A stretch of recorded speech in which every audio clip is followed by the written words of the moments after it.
Hello everyone, welcome again to your channel. Thanks for the click. I hope you are doing well. So we are still dealing with some topics and issues related to the teaching profession, and today, as you can see, we're going to talk about another topic, another issue related to teaching, which is classroom challenges. And we'll talk about classroom challenges, which means some problems that we might encounter while teaching in the classroom. And these problems or these challenges are related to three, we can say, aspects. Okay, so the first one we can talk about is what we call the discipline. Okay, number two is what we call engagement,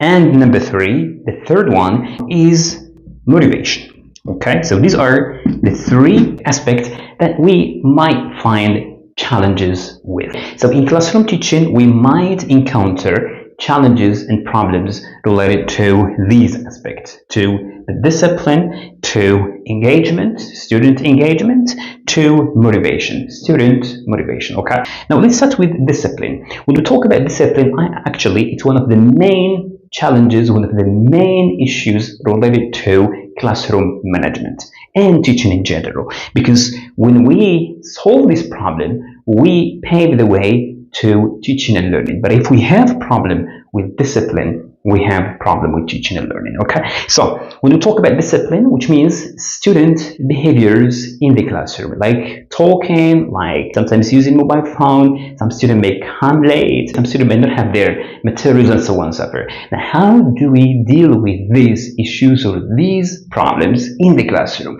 Do we have to ignore them? Do we have to just let it go? No.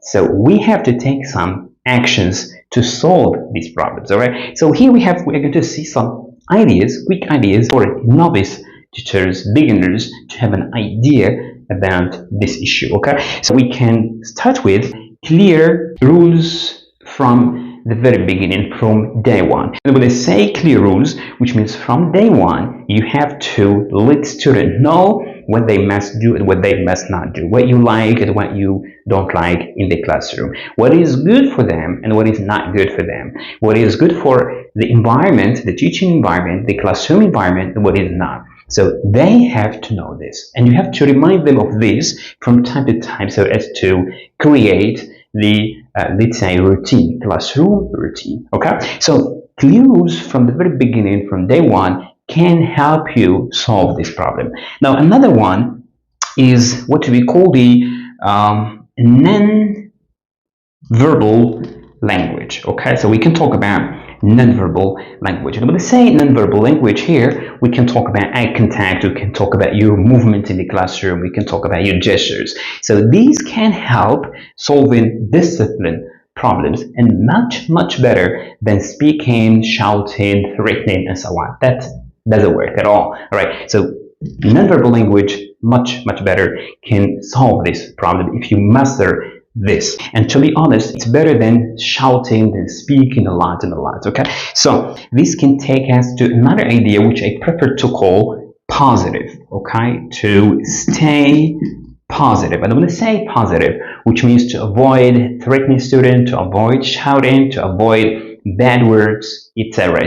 in classroom. So it's better to stay positive, never threaten, never insult, or maybe say something which is not good, negative, and so on. No. It's better to stay positive in the classroom, stay calm, and that would help solve such problem. Okay, now this is very important. All right, so clear rules, non-verbal language, and to stay positive. Now here there are some teachers, when they face problems related to student discipline, they involve the administration and parent. Now, in your opinion, is it good to involve parent and the administration in such issues? It's better not. So it's better to keep the administration and student parents away from this issue, from discipline. It's better to solve your problem yourself as a teacher. Okay. However, this doesn't mean that you must not involve parent and administration. No. Sometimes you might resort to that, and sometimes it helps. It helps, especially when you don't have any other solution.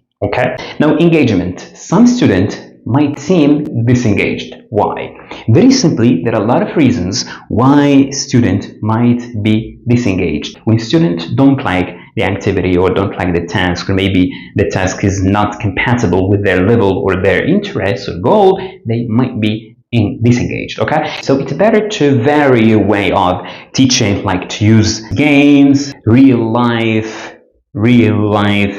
activities, or role play. Okay, some role play activities. Okay, so games, real life activities, and role play can make students interested and then engaged in the classroom. Okay, another thing is to use technology. Okay, technology can make students interested and can engage them. Okay, if you show a picture, an interesting picture on a data show or maybe on your tablet, this can make students speak and engaging in the class. All right, so technology is very important. We can also resort to group work.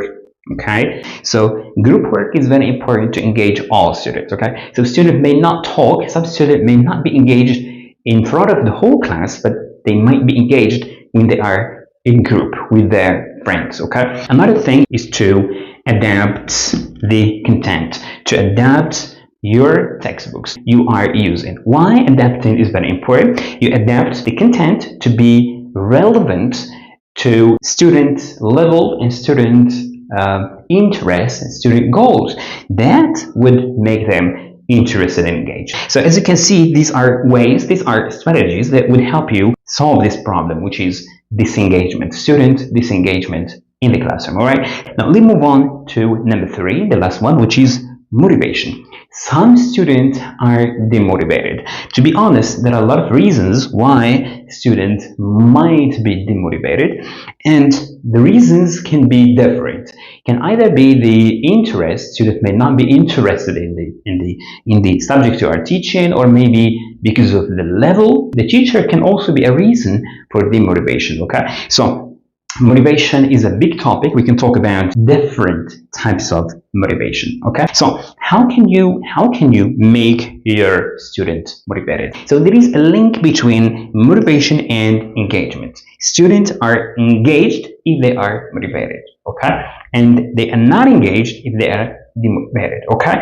so these ways can help motivate students. Not only this, we can also include connection. When I say connection, which means to connect with student interest, student goals, what you are teaching, what you bring to the classroom should be relevant and should be, let's say, related to student goals and student interests. Okay, so this one can help motivate students. Another thing that can also be very important is to be a role model. Okay, when I say role model, which means it is you as a teacher participating, motivating students. So in addition to this, we can include connection, to connect with students' interests, goals, etc., and to be a good role model. And this is very important. You as a teacher can contribute to student motivation.